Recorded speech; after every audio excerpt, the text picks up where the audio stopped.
Hi viewers, welcome to my channel. कैसे हैं आप? लास्ट वीडियो में हमने उससे भी लास्ट वीडियो में पहले इंक पेन से शेप्स की प्रैक्टिस की, उसको सीखा। ठीक है, स्टूडेंट्स के लिए है ये उर्दू राइटिंग, क्योंकि परफेक्ट बंदों के लिए नहीं है। तो जाहिर सी बात है, थोड़ी बहुत जो है वो गड़बड़ होती है, लेकिन ये कि आपकी ओवरऑल प्रेजेंटेशन एग्ज़ाम्स में अच्छी हो जाएगी। इजी लर्निंग मैं आपको सिखा रही हूँ, तो कैसे प्रैक्टिस करना है घर बैठे, तो वो आपके लिए हेल्पफुल है। ठीक है, ये देखिए लास्ट वीडियो में हमने अलिफ मदा से लेके रे अड़े जे से तक की प्रैक्टिस की थी। अब ये देखिए इस बुक के थ्रू, यानी कि कोई भी बच्चों की आप बुक्स देखें, ये अगर आपके घर में बच्चा है या आपके मोहल्ले में या कहीं भी आपके बच्चा है, उसकी बुक देखिए, उसमें उर्दू की बुक देखिए। उर्दू में जो है वो उसके बड़े वेरी बिग साइज़ में जो है वो अल्फ़ाबेट्स उर्दू के हरूफ तजी लिखे होते हैं। उससे हमें ये फ़ायदा होता है, हम कट मार्कर से वो लिखे होते हैं तो हमें शेप का आइडिया हो जाता है, हमें पता लग जाता है कहाँ पे गोलाई है, कहाँ पे मोटाई ज़्यादा है, कहाँ पे बड़ी है। तो वहाँ सीखना आसान है, बजाय ये कि आप यूट्यूब पे चैनल में वीडियोस देखें कि इसको ऐसे लिखना ऐसे लिखना है। आप अपने सामने बुक रख के उसको देख के उसकी शेप्स की प्रैक्टिस करेंगे तो आपके लिए बेस्ट रहेगा। तो यही मैं आपको लास्ट वीडियो में सिखा रही थी। तो अब हम सीन से स्टार्ट करना है, तो चलते हैं इसकी शेप की तरफ। ये देखिए, अगर अवेलेबल नहीं है बुक, आप मार्केट से परचेज़ कर लें। परचेज़ करते हुए ये ध्यान रखिए कि अल्फ़ाबेट्स जो है मार्केट में लिखे और ज़रा बिग साइज़ के हो।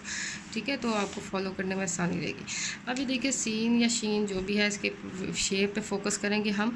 ये देखिए यहाँ पे मार्कर से लिखा हुआ है, लेकिन ये कि बिल्कुल बारीक नहीं है, जैसे कि है बारीक भी नहीं है और थोड़ा सा छोटे छोटे साइज़ के हैं। अगर फुल ओवरऑल शेप में देखें तो ये छोटे साइज़ में है और हल्के से वो बोल्ड है।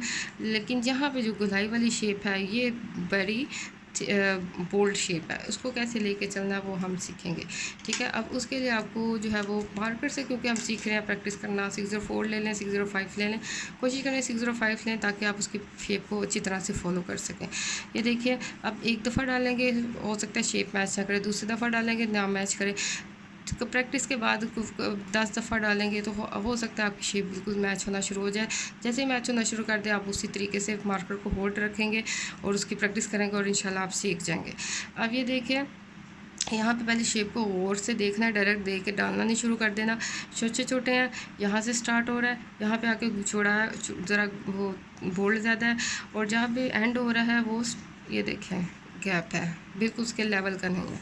तो स्टार्ट करते हैं। ये देखिए, पहले हम शोशे डालने की कोशिश करते हैं। ये शोशे, ये देखिए यहाँ पे बिल्कुल तेरा मेरा नहीं करना, बिल्कुल उसके सीधा जाना नीचे। अब सीधे जाने के लिए यहाँ पे इस तरह से मार्कर है। ठीक है, इस तरह से पकड़ेंगे बोल्ड आएगा, और इस तरह से सीधा रखेंगे तो ये सीधी सी लाइन आएगी। इस तरह से रखेंगे तो थोड़ा सा मोटा, और मतलब कि नॉर्मल होगा, ना ज़्यादा मोटा ना ज़्यादा बारीक।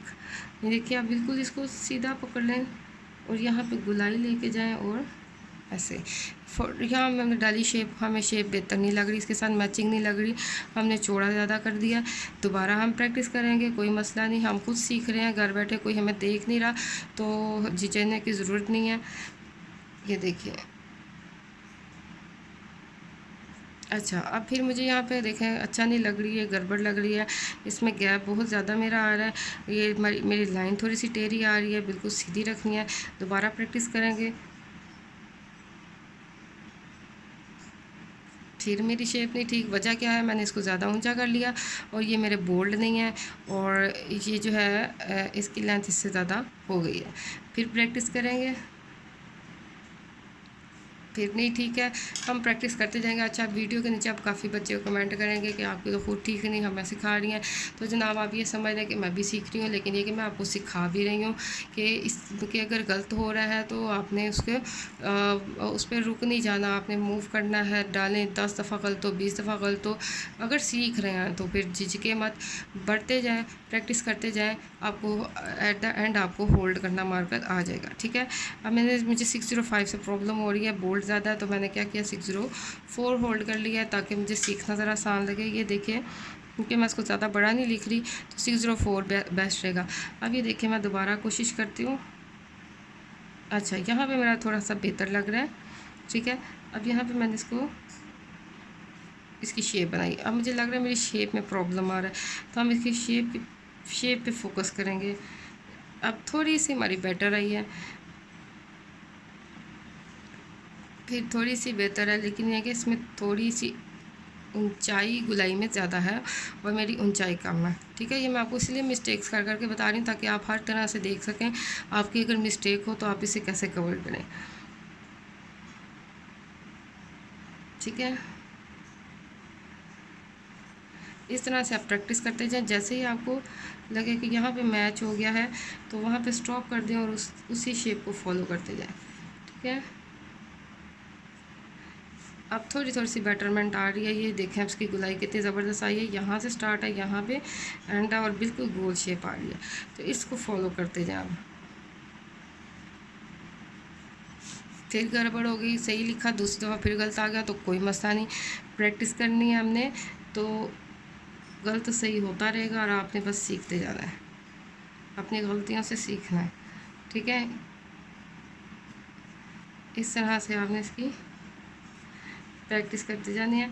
अच्छा, ये सीन शीन जो है, ये इस तरह के जो गुलाई वाले शेप्स होती हैं ये लाइन के ऊपर ही आते हैं, सारे अल्फ़ाबेट्स उर्दू के लाइन के ऊपर ही आते हैं। सिर्फ मीम जो है उसकी डंडी थोड़ी सी नीचे होती है, वो भी ऊपर ही होती है वो, लेकिन ये जो मार्कर से हम लिखते हैं ना, कट मार्कर से, तो इसकी चौड़ाई जब हम बोल्ड करते हैं वो थोड़ी सी नीचे आती है। इस वजह से बाज़ बच्चे समझते हैं कि हमने इसको इस तरह लिखना है, तो ये गलत है, लाइन से नीचे नहीं जाना।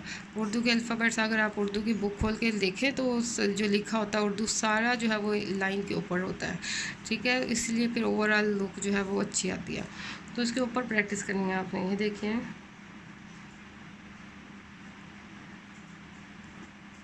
ये देखिए, अब ऐसा ऐसा इम्प्रूवमेंट हो रही है, तो आपने भी इस तरह रुकना नहीं है, इम्प्रूवमेंट करते जाने हैं।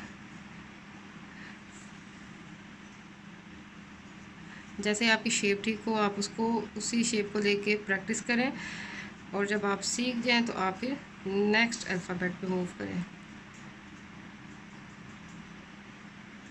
ठीक है, तो सीन की प्रैक्टिस हमने कर ली। फिर इसके डॉट्स की तो आपने अलग से प्रैक्टिस करनी है। ये देखिए, इस तरह से बोर्ड रख के सीन शीन की, इसमें डिफरेंस शेप का नहीं, सिर्फ डॉट्स का डिफरेंट है, शेप सेम है, तो आपने एक ही शेप की प्रैक्टिस करनी है। ये देखिए, at the end of the day आपकी जो है वो अल्फ़ाबेट ठीक हो। हर अल्फ़ाबेट को डालने के बाद उसमें गलती देखें और नेक्स्ट पे उसको इम्प्रूव करने की कोशिश करें। ठीक है, इस तरह हम सीन की प्रैक्टिस करती जानी है। जब बेहतर हो जाए नेक्स्ट पे आ जाए, स्वाद पे आ जाए। अब स्वाद पे देखिए, यहाँ पे गुलाई मोटाई ज़्यादा है और यहाँ पे मोटाई ज़्यादा है, बाकी सारा बारीक है। तो बारीक के लिए हम ऊंची वाली टिप यूज़ करेंगे। ये देखें, यहाँ पे मैंने आके इसको ज़रा प्रेस करके बोल्ड किया। ये देखें,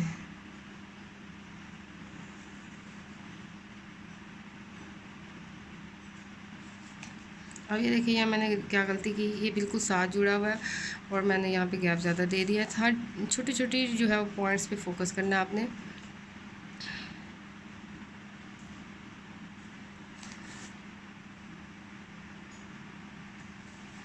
ठीक है, इस तरह से इसकी शेप की प्रैक्टिस करते जाएं। ये देखें, अब बेहतर आएगा। अब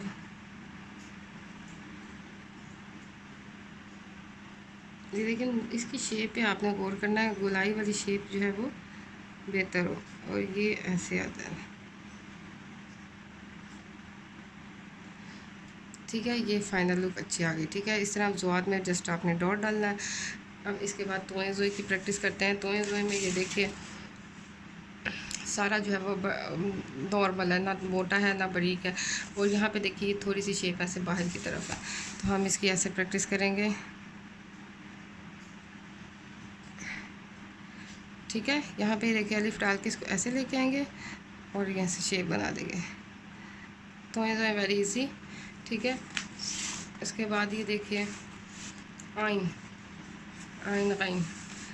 अब यहाँ पे देखिए आइन में कहाँ पे बोल्ड है, यहाँ पे, और यहाँ पे बाकी जो है बारीक है।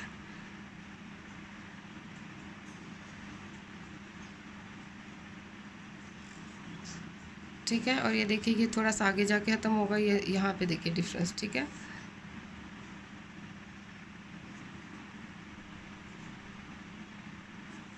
अगर इसको आपने लाइन के